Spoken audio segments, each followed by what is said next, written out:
ओम नमो नारायणाय। अभी बात करता हूँ मैं प्रारब्ध की। कोई कहता है कि प्रारब्ध हमारे साथ कैसे रहेगा, प्रारब्ध क्या होता है। बहुत आसान तरीका है। प्रारब्ध का मतलब हो गया जो हमने अभी किया वह हमारे साथ रहता है। मैं एक बहुत छोटा सा उदाहरण पहले दूंगा, एक दो उदाहरण के मैं ये समझाने का प्रयास करूंगा। हम जब किसी से प्रेम से बात करते हैं तो उस व्यक्ति के मन को अच्छा लगता है और वह व्यक्ति भी हमसे प्रेम से ही बात करता है।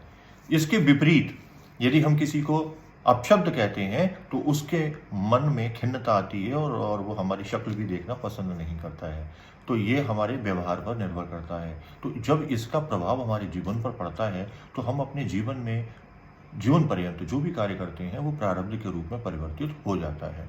अब प्रारब्ध हमारे साथ कैसे आता है दूसरे जन्म में, मैं उसका सीधा सा उदाहरण अभी देता हूँ। हम सभी मोबाइल यूज करते हैं, उस मोबाइल में एक सिम पड़ा हुआ होता है। हम जब कभी भी किसी का नंबर सेव करते हैं तो दो तरीके से करते हैं। एक तो सिम के अंदर सेव होता है, एक दूसरा हमारी मेल आईडी या मोबाइल में। हमने मोबाइल चेंज किया, साधारण सा एंड्रॉयड था, उसको हमने आईफोन में किया, गिफ्टेड आईफोन हुआ तो आईफोन, या हम परचेस करके लाए तो होता है ना, बॉयफ्रेंड गर्लफ्रेंड एक दूसरे को गिफ्ट करते हैं, मिल जाता है किसी को, तो किसी को मिल ही जाता होगा। तो वो क्या होता है कि उस नंबर को फिर हम सेव कर लेते हैं। अब नंबर सेव करने के दो तरीके हैं, उसमें पूछता है तो हम सोचते हैं कि सिम में क्या करना, अपनी मेल आईडी पे ही कर देते हैं। लेकिन कुछ नंबर ऐसे होते हैं जो हम सिम में सेव कर लेते हैं। अब होता क्या है, हमारा कर्म भी ऐसा ही होता है, हमारी आत्मा के साथ वो सेव होता रहता है। अब ये मोबाइल मतलब पूरी बॉडी, तो हमारी बॉडी क्या हुई, एक मोबाइल, हम एक डिवाइस मान लेते हैं इसको, और इसमें आत्मा राम निकल गए, वो चले गए किसी दूसरी बॉडी में। अभी पुरुष की बॉडी है, स्त्री में पहुंच गई, स्त्री की बॉडी थी, पुरुष की बॉडी में पहुंच गया। अब आत्माराम पहुंचे वहां, अब उनके पास हमारा सारा लेखा जोखा है, यानी कि हमारा सारा कर्म उस आत्मा पर चिपका हुआ है। ठीक उसी प्रकार से जैसे उस मोबाइल के भीतर जो सिम था, which we have entered in this और इंसर्टेड दैट पर्टिकुलर मोबाइल, तो उसको हम फिर निकालते हैं, फिर दूसरे में डालते हैं, एक्टिवेट हो जाता है। तो जो सिम में मोबाइल के अंदर जब पड़े हुए होता है तो उसमें जो नंबर होते हैं वह तो स्वतः उसमें आ जाते हैं, लेकिन कुछ हमें डाउनलोड करने पड़ते हैं, यानी अपनी मेल आईडी पर जाकर के एंटर करना पड़ता है, पासवर्ड डालना पड़ता है, पुनः आ जाते हैं। तो दोनों ही तरीके से प्रारब्ध हमारे साथ है, यानी हमारे जो नंबर थे वो उसमें सेव हुए और जो सिम के थे वो हुए, यानी हमारे मतलब है मेल पर। अब हम कहीं जाएंगे मेल आईडी से, वो उन नंबरों को निकाला जा सकता है।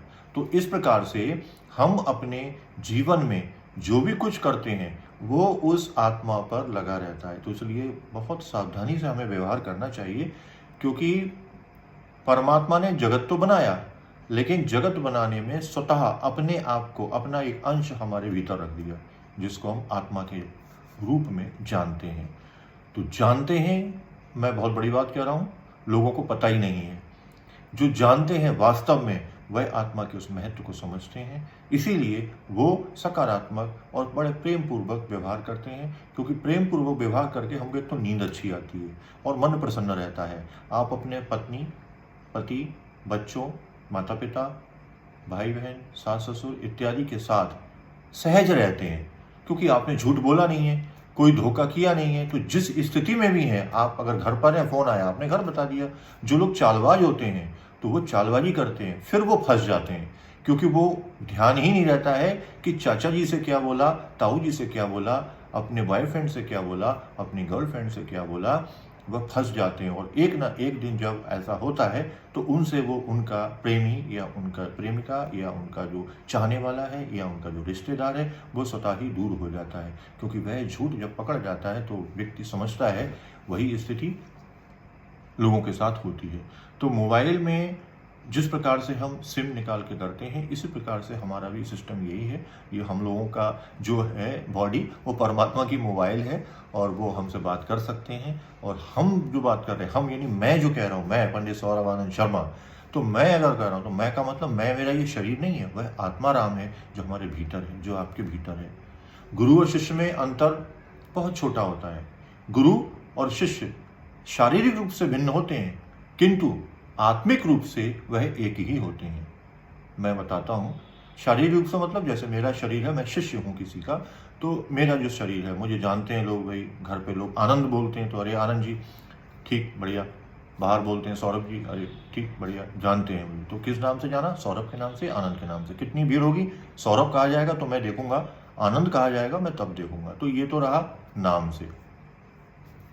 तो इसी प्रकार से तो ये जो शिष्य की बात हुई, अब गुरु जो हमसे बड़ा है, जो अपनी उस आत्मा राम को जान चुका है, जो उसमें ही रमता है, तो उस गुरु में और हम में भेद मात्र छोटा सा ही है, शारीरिक।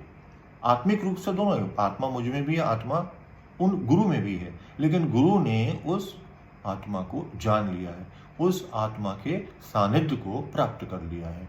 तो जब उस परमात्मा की से आत्मा मिल जाती है तो शारीरिक भेद ही रह जाता है, आत्मिक स्तर से दोनों एक होते हैं। इसलिए लोग कहते हैं अरे भाई बहुत अच्छे गुरु का शिष्य है, बिल्कुल उन्हीं की तरह कार्य करता है, अरे वाह ये तो बहुत ही अच्छा बोलता है। तो ये सारे गुण स्वतः आ जाते हैं, क्योंकि आत्मिक स्तर से हम सभी, आप भी और मैं भी एक ही हैं। हम लोगों का भी जन्म दोबारा हुआ है और हम सब भी साथ रहे हैं, आप भी और मैं भी। तो इस जन्म में मिले हैं, बड़े प्रेम पूर्वक और सम्मान के साथ व्यवहार करना चाहिए। हृदय से आप सबको बहुत सारा प्रेम। ओम नमो नारायणाय।